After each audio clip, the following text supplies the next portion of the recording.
आमाचे विशेष bulletin मध्ये आपलं स्वागत आहे। पाहूया विशेष बातमी। धन्यवाद उपसभापति महोदय। मैं इस पूरक अनुदान तथा समायोजन के विधेयक का समर्थन इसलिए कर रहा हूं कि एक त्रयस्थ निरीक्षक करके मैं जब भारत की अर्थव्यवस्था की तरफ देखता हूं तब कोरोना काल से विकसित भारत के तरफ दौड़ने वाली ये अर्थव्यवस्था बन रही है। मुझे याद है कोरोना का समय कि उस वक्त भारत के वित्त मंत्री निर्मला जी सीतारमण इन्होंने 3 दिन तक प्रेस कॉन्फ्रेंस की थी और उसमें 20 लाख करोड़ की योजनाएं रखी गई थी। मुझे याद है उपसभापति महोदय कि इस वक्त जब अर्थ संकल्प रखा गया तो 12 लाख तक की इनकम टैक्स की लिमिट बढ़ा दी गई। जो बच्चे हमारे पुणे में काम कर रहे थे, जो बच्चे हमारे मुंबई में काम कर रहे थे, जो आईटी सेक्टर में काम कर रहे थे, वो बच्चों के मैसेज आए कि मोदी जी ने हमारा दिल जीत लिया। यानी जो आईटी सेक्टर में बच्चे काम कर रहे थे उन्होंने मोदी जी ने दिल जीत लिया, ऐसे उनके मैसेजेस आए। क्योंकि पहली बार हम कभी अपेक्षा नहीं कर रहे थे कि इतनी बड़ी लिमिट इनकम टैक्स की बढ़ेगी। अब मोदी जी ने दिल जीत लिया। ये लोग बोलते हैं वोट चोरी वोट चोरी। मोदी जी तो दिल भी नहीं चोरते, मोदी जी दिल जीत लेते। और पूरे उसके बाद में अभी बिल के ऊपर ही अभी सर बिल के ऊपर ही रहता हूँ, पूरी अर्थव्यवस्था के बाजू में नहीं जाऊंगा। अभी नेक्स्ट जेन जीएसटी के माध्यम से, आपको पता है नेक्स्ट जेन जीएसटी के माध्यम से पूरी सर्वसामान्य जनता जो भारत की थी, वो सर्वसामान्य जनता को उसके सवेरे 6 बजे से शाम को रात को सोने तक जितनी भी वस्तुएं थी उसके प्राइसेस कम हो गए और उसका लाभ भी उनके खातों में गया। व्हीकल के ऊपर, कार के ऊपर, मोटरसाइकिल के ऊपर, साइकिल के ऊपर का जीएसटी खत्म हो गया, कम हो गया। और उसके वजह से जिसका सपना था एक मिडिल क्लास का कि मैं मोटरसाइकिल लूं, मैं कार लूं, तो उसका सपना पूरा हो सका। और आज इस बिल के माध्यम से मैं तो ये कहता हूं कि भारत रत्न बाबा साहेब आंबेडकर जी ने इतना संविधान अच्छा बनाया है कि इस बिल के माध्यम से जो कंसोलिडेटेड फंड से एक भी रुपया संसद की अनुमति के बिना नहीं निकाला जा सकता। और आज वहां लोकसभा में मंजूरी हो गई। यहां से जाने के बाद में इन चीजों के लिए जहां खर्चा करना आवश्यक है उसके लिए प्रमाणित किया जाएगा। सर, आपको बताना चाहता हूं कि आज हमारी अर्थव्यवस्था ग्रोथ रेट हमारा 7% चल रहा है और इन्फ्लेशन रेट 2% चल रहा है। 2009 और 2010 के तरफ आप देखेंगे तो हमारा इन्फ्लेशन रेट 10% था और ग्रोथ रेट 2% था। और वो ग्रोथ रेट को, वो जीडीपी को कहते थे, अभी मैंने पिछले बार शब्द यूज किया था लिब्रांडू, यानी जो इंटेलेक्चुअल लिबरल कहते हैं, ऐसे लोग बोलते थे कि उसको हिंदू और अर्थव्यवस्था।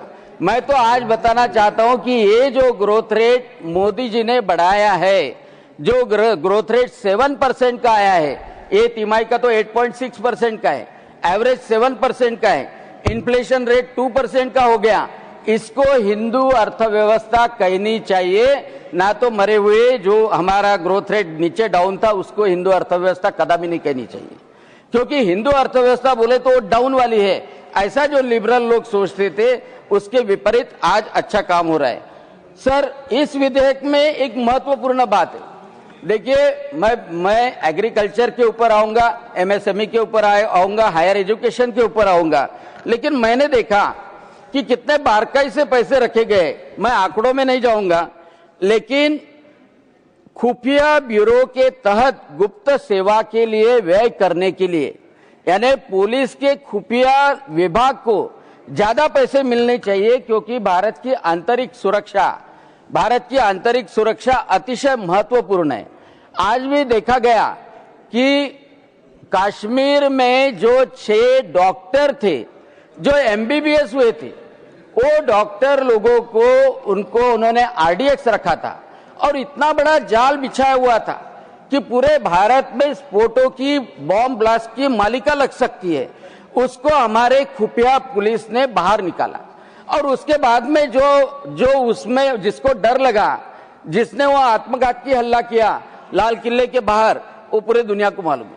तो एक खुफिया विभाग के लिए भी हमारी आंतरिक सुरक्षा मजबूत रहने के लिए इस एप्रोप्रिएशन बिल में पैसे रखे। मैं पैसे बोलूंगा नहीं, क्योंकि ये मैटर थोड़ा गोपनीय ही रहना चाहिए। सर, भारत की सुरक्षा डिपेंडेंट है एयरक्राफ्ट के ऊपर, क्योंकि अगला कोई भी लड़ाई वो जमीन पे नहीं होगी। अगली लड़ाई होगी तो ड्रोन के माध्यम से, अगली लड़ाई होगी तो एयरक्राफ्ट के माध्यम से। और एयरक्राफ्ट और एयर इंजन के लिए 12,000 करोड़ रुपए, और सिर्फ एयरक्राफ्ट और एयर इंजन नहीं खरीद रहे हम, उसके साथ में उसकी प्रोटोकॉल टेक्नोलॉजी खरीद रहे।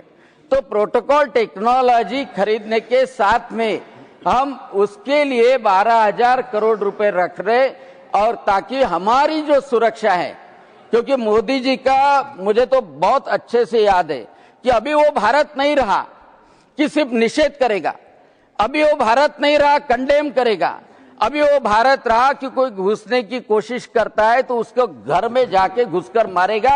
ऐसा भारत निर्माण हुआ है, ये मोदी जी का भारत। और उसके वजह से ये जो महत्वपूर्ण मुझे खुफिया विभाग, पुलिस विभाग तथा एयरक्राफ्ट का जो परचेस के बारे में दिखा, वो मुझे बहुत महत्वपूर्ण लगा। तीसरा है जय जवान जय किसान का हमारा किसान। सर, मोदी जी जब से आए, मैं पूरा लिख के देता हूं कि मोदी जी जब से आए तब से यूरिया के, डीएपी के भाव नहीं बढ़े, क्योंकि यूरिया जो मिलता था 2014 में उतने ही भाव से यूरिया मिल रहा है। अच्छा, धन्यवाद। तो वही भाव से यूरिया मिल रहा है, क्योंकि जो स्वामीनाथन कमीशन का रिपोर्ट आया था 2006 में, स्वामीनाथन कमीशन का रिपोर्ट 2006 में आया था। स्वामीनाथन कमीशन ने बोला था कि किसानों का उत्पादन बढ़ाना है, और पहले प्रधानमंत्री है कि जिन्होंने किसानों के उत्पादन के बारे में नहीं सोचा, उत्पन्न के बारे में सोचा, इनकम के बारे में सोचा। क्योंकि हम तो ग्रीन रिवॉल्यूशन में हर बार बोलते थे किसानों ने ज्यादा प्रोड्यूस करना चाहिए, किसानों ने उत्पादन बढ़ाना चाहिए। उत्पादन बढ़ाते थे लेकिन उत्पन्न नहीं बनता था, यानी इनकम नहीं बढ़ता था। लेकिन मोदी जी ने इनकम बढ़ाने के लिए उत्पादकता की लागत वो कम रहे। सर, आपको मैं अभिनंदन करता हूं कि 100 लाख हेक्टर भारत का जो लक्ष्य था ड्रिप इरिगेशन का, each drop more crop, 100 lakh Hector का हमने पार कर दिया। सर, आज सोलर ग्रिड के माध्यम से महाराष्ट्र ऐसा स्टेट है कि हमारे मुख्यमंत्री देवेंद्र जी फडणवीस, इनके माध्यम से हम 2026 खत्म होने तक हम पूरे खेतों को दिन में पूरी लाइन देंगे, पूरी लाइन कृषि पंप को पूरे दिन में लाइन देंगे, यानी कोई किसान को रात में जाने की जरूरत नहीं रहेगी। ऐसा सोलर ग्रिड हमने तैयार किया है प्रधानमंत्री नरेंद्र जी मोदी जी के माध्यम से। किसानों को क्या चाहिए कि रात को जाने की जरूरत नहीं होना, बिजली रहनी चाहिए, पानी की उपलब्धता रहनी चाहिए, उसका ड्रिप इरिगेशन मिलना चाहिए, उसके मैकेनाइजेशन के लिए सब्सिडी मिलनी चाहिए, उसके खाद उत्पादक की सब्सिडी रहनी चाहिए, और उसका जो अनाज वो पैदा करता है वो अनाज एमएसपी के दाम पे खरीदी करने की व्यवस्था भी चाहिए। और मुझे गर्व है ये बोलते हुए कि दाल के मिशन में, पल्सेस मिशन में पूरी की पूरी तूर, पूरी की पूरा मसूर, पूरा के पूरा मूंग, उड़ीद, पूरा के पूरा 100% खरीदी करने का काम भी हमारे मोदी जी के सरकार के द्वारा किया जा रहा है। सर, पीएम किसान क्रेडिट कार्ड के, पीएम किसान का तो 6,000 मिलता ही है। बहुत सारे राज्य ऐसे हैं, जैसा मध्य प्रदेश है, महाराष्ट्र है, पीएम किसान के 6,000 के साथ में 6,000 रुपए राज्य सरकार भी देती है। यानी 1 एकड़ वाला भी अल्पभूधारक किसान होगा तो भी उसके 1 एकड़ में से उसका इनकम 20,000 होगा, लेकिन उसको 12,000 रुपए सरकार के माध्यम से 100% उसके खाते में से मिलता है। यानी उसका इनकम 32,000, 1 एकड़ वाला भी होगा, आधा एकड़ वाला भी होगा तो भी उसे मिलता है। ये डायरेक्ट बेनिफिट देने का काम कोई प्रधानमंत्री ने कभी नहीं सोचा, कोई प्रधानमंत्री ने नहीं सोचा। बाकी के लोग देते थे तो वस्तुएं देते थे, और वस्तुएं देने के बाद में हर एक का कमीशन उसमें रहता था। अब पीएम किसान के 6,000 रुपए आते हैं, या तो नमो किसान के महाराष्ट्र के 6,000 रुपए आते हैं। कोई तहसीलदार को एक पैसा नहीं देना पड़ता, कोई तलाठी को एक पैसा। प्रधानमंत्री जी ने किसानों के लिए जो उर्वरक की सब्सिडी है, मैं आंकड़ा देता हूं कि 31,063 करोड़ रुपए इस उर्वरक की सब्सिडी के लिए दिए। सर, मोदी जी कैसा दिल जीतते हैं लोगों का, ये थोड़ा सा बताता हूं कि सिंपल बात है। सर, 2014 के पहले जब हम गांव में जाते थे तब नाक को कपड़ा लगा के जाना पड़ता था, और 15 अगस्त 2014 में प्रधानमंत्री जी ने हर घर शौचालय का उल्लेख किया। आज ऐसी परिस्थिति है कि ग्रामीण इलाकों में, आदिवासी का इलाका भी रहे, हर घर में शौचालय है, और हमारी माताएं, हमारी महिलाएं सम्मान से शौचालय में जाती हैं। देखो, एक चेंज है, टोटली लाइफ में चेंज है।